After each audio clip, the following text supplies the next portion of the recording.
So thought I'd just talk a bit about Grow Farm. This is my model farm.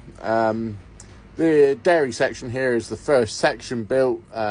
Started off being built early 2020, all through lockdown, that sort of stuff. The cubicle sheds are actually getting a renewal this year, hopefully. So their first outing might be Toy Track later on in the year. It'll be done through the summer.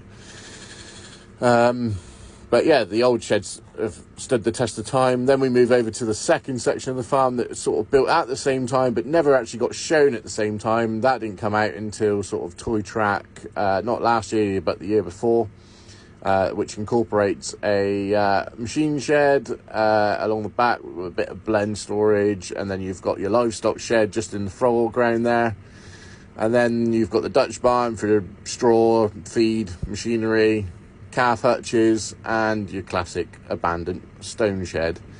So the silage field section of the farm came with pits. It made its first outing at Carlisle last year, 2022. It never originally had silage pits. Where the ones getting filled used to be a bale stack or bale rick, but we sort of modernised it to incorporate these silage fields, and it made sense to have a pit. Every farm does. Then we move on to the beef or arable section of the farm. It's kind of a mix. This made its first outing in Aberdeen 2023, and it was its own unit at the time. I couldn't fit the whole thing in the car, so it just came out as this small section of boards.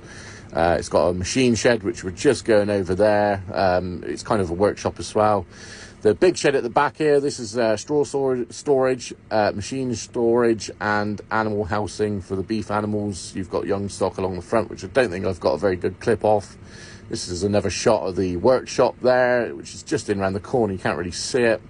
This shed's also got a race put into the back of it. That was sort of, so if it did go on its own, it could have its own sort of functionality. There is another race for the dairy unit, which you've probably missed, but it's behind the big Dutch barn there that you're sort of looking at now. And another view in the workshop. These are two videos taken over two different shows. One show was Toy Track, the other one was Carlisle.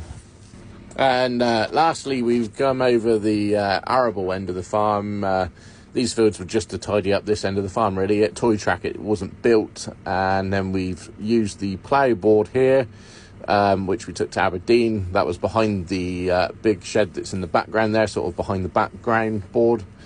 So yeah, I hope you've enjoyed this video, and I think that's going to sum it up, really. Thanks for watching.